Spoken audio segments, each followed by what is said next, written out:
tenant wall of shame. So this is going to be illustrated with photos, whole 9 yards. Richard might even act like Vanna, maybe, if by applause, I'm not sure. So I'm going to be your host today. I'm going to moderate the panel. Again, my name is Steve Schultz with Blue Fox Properties. We're going to have 3 panelists today. For those of you that don't know Richard, again, Richard with commercial carpet cleaning, Char DeFray with Copper Rose community management and stuff. And Melody Ogden is going to be part of the panel as well with Principal Properties. I think so. And who's going first, Richard? Char's going to. Okay, and so Char's going to go first. So here's what we're going to do today. So again, the money's on the line here, and what we're going to do, we're going to have each of our panelists give a maximum of a 5-minute presentation, and they have the advantage of the photos and all that kind of stuff. But then what we're going to do is we're going to open it up to the audience to compete for the prize money. And I don't know, did anybody else submit photos? I seen Wayne brought some. I don't know who else did. Okay, so Wayne has some. Did anybody else bring anything maybe? No? Okay. All right, so your story better be really good because you don't have any visual aids. So so we'll do the 5-minute presentations. What we're going to do, because we don't have much time, we're going to keep it to 5 minutes. So you're going to get the gong if you go over. But then we're going to the wall of shame then next, right? Well, we'll go to the audience, then the wall of shame. So is what we're going to do. The first thing I'm going to need for audience participation, I'm going to need a volunteer. And to be qualified for this position, this volunteer is going to need to have a watch, not be afraid to use it, and be a little vocal. So who out there fits that criteria? Anybody? Come on, guys. Okay. All right. So if you would be so kind, when our presenter starts, the 5-minute rule goes into effect. Give them a 1-minute warning. So maybe one of these, Deborah, if they get to that. And if it comes to that, she's going to give you the gong if you run over 5 minutes. Then we're going to open up it to the audience. Same rules apply. So you have a maximum of 5 minutes to share your story, go for the prize money, and see what happens. The keys to this are to, number 1, tell your story, as outlandish as it may be, but also then what you learned and how you changed your processes or procedures as a result. So again, those 3 things, your story, what you learned, and then how you changed your processes or procedures as a result.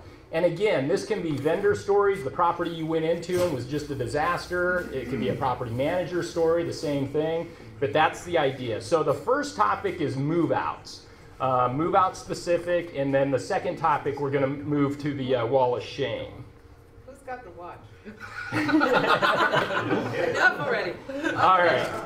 So the other thing too, the other thing we're going to ask too, when we do open it up to the audience, just for point of reference, if you could mention your company, your name, and what position you are in that company, so we understand what angle you're coming from, be it a property manager or vendor or whatever may be the case. And thank you. Thank you. So with that, let's start with the first panelist, who's going to be Char. And are you ready, Char? I'm ready. All right, we're ready. 5 minutes. This was the garage. This was the perfect tenant. Her husband was in the military. He was deployed. She had 3 beautiful children. She came with mom and dad. Grandma and grandpa were there, Toad and the grandkids. They owned an ice cream parlor, for God's sake. She had designer clothes on. Everything matched. The kids were immaculate. She moved in. 3 months later, she divorces her husband because he's deployed and finds a biker to hang out with. This was what I saw when I opened the door to the garage. We had to evict her because she stopped paying. My first clue was when the vendor said, "Did you get a new tenant?" when he went to clean the air conditioner up. I said, "No." I said, "Okay." So I went over. She wasn't paying. We evicted her. Everything here, these pictures do not do this justice, I have to tell you. The smell. She had 3 small children. I don't believe she ever took a diaper out. Okay? When you open the door, it was horrific. You're trying to move forward. Forward, 1. Oh. This was the carpet. These are You couldn't get that out? these are feces. I didn't know her then. So the kids were using the carpet for a bathroom. We're not sure what the little things up in the top corner were, but they were real sticky. I don't want to know.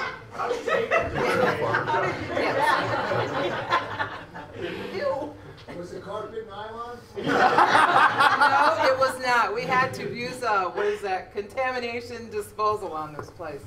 It was absolutely awful. There we go. This is the door frame looking out into the garage. You can see the chair over there. We evicted them. And the neighbor guy called me, and because the sign was, you know, he knows who I am. I always try to meet the neighbors so they can tell me if things are going on. He said, they're in the house.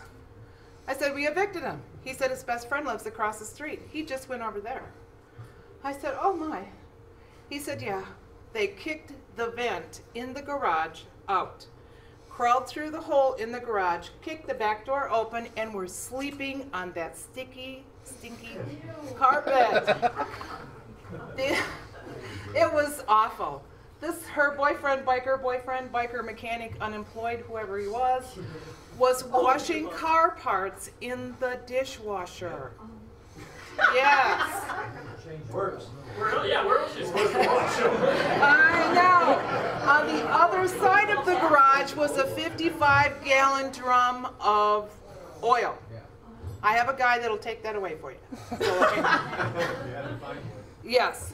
The vehicle that the boyfriend was driving was parked on the city street, or on the street, which is in a HOA, but it's also public. The city called me.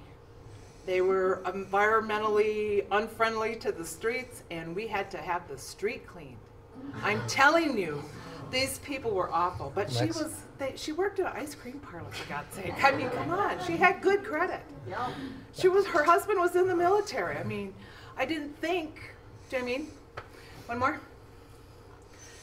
Yes, this is the other side of the door where they broke in, or where they broke in is like over here, but this is the other side of the door. Like I say, these pictures don't do it justice. It was awful.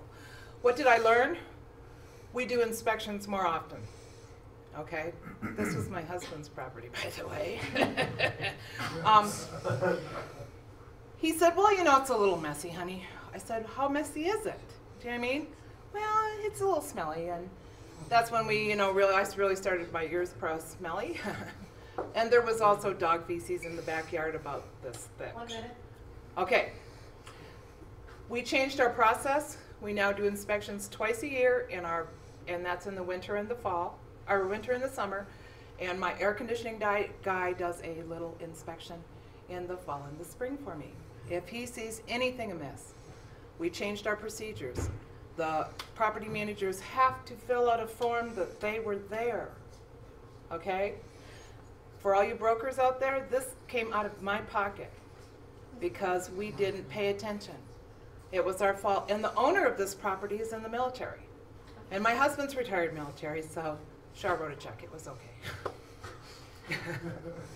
So we're not supposed to rent anybody that runs an ice cream parlor? Oh my God. She was like apple pie and mom and dad. I mean, she just was perfect. Her car was clean. And then she just... She probably slept in her car. Probably. But, you know, she just got in. Okay. All right, thanks, Shar. All right, so and thank you. You said what you learned and how you change your processes and procedures. So, Melody, I think you're up. But if it doesn't, I'll click the pictures for you. You can click away. Is that me? Oh, Yeah. that's us. Yeah. Okay, go back around. I recognize this house. My saving grace on this particular property is she came with the property. So this was an older lady, and I mean like 80s. Big lady. And she was always very, very sweet. When I took the property, this owner has 9 properties with me, wonderful owner.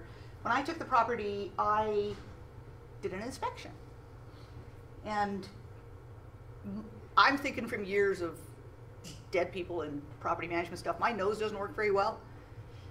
It was awful in there. So I went in and I spoke to her. Oh, that's no big deal. That's just what we charged her for. Well, here we are in the kitchen. Now, she had been there, I think, almost 11 years. And there were her grandson, who's an adult, and herself, and others in there. And they really, really, really liked pizza. And she didn't quite understand when I sent her a health and safety that I really meant it was, and not health and safety. And this was after move out. When I was in there, today we call him a hoarder. I think she was just a slob. Newer word, whatever you'd like to say. This is just part of the little Arizona room. I'm going to get to the bed. Oops, somebody ran their head into the wall. Oh, that was just a mattress. This is, oh, here we go. This is the child's room. Now, this child was about 3 years old, and he was the son of the foster daughter. So this is Pima County at work. This is a quarter eternity. Yeah, they had literally 3 foster girls in there, teenagers. This was the teenager's 3-year-old son's room. I'm coming up to one of my favorites. Oops, that would be, oh see, there's his little teddy bear. They lost him.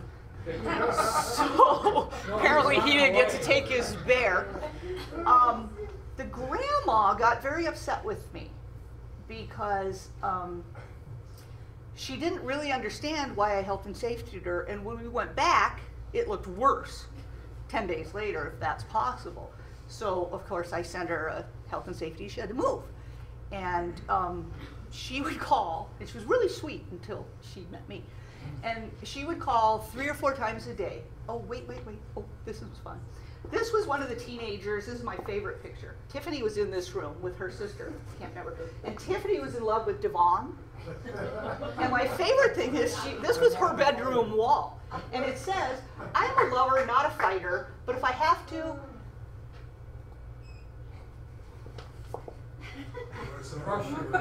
if I have to break your face, I will. So needless to say, I got kind of afraid to have to visit after a while because this kid could have kicked my fanny, and she was like 14. But she was a little tough. I called the foster system, and they hadn't been there clearly for years, and they never got back to me. We were everything she needed and more. She was single and proud. That was her bedroom wall. That's just part of the family room.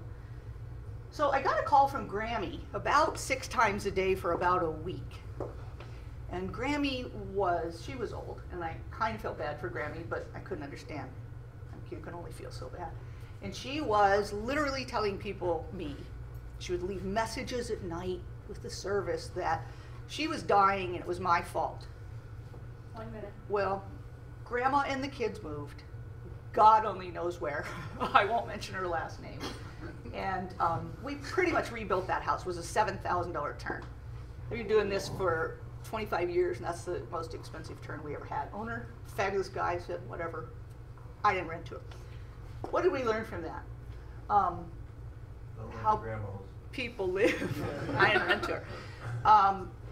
What I learned was, even though she was really angry and she was going to die and she couldn't move and all this stuff, was I still had to be nice to her.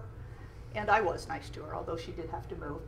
I learned that our foster care system sucks. And that's an unfortunate reality of what that was. I didn't really change that much because I caught this as soon as I took the property, so I don't know if you guys are in the habit of always going to meet residents and seeing how they live as soon as you take a property, if they come from another company that's living in there. Oh. Sorry. She just got Hold on. Okay. All right, so thank you very much. What I learned is any tenants like that, I always refer to the Nordstrom group. So if any of you guys have anybody like that, that's what I suggest. And you'll rent to them. Right. All right.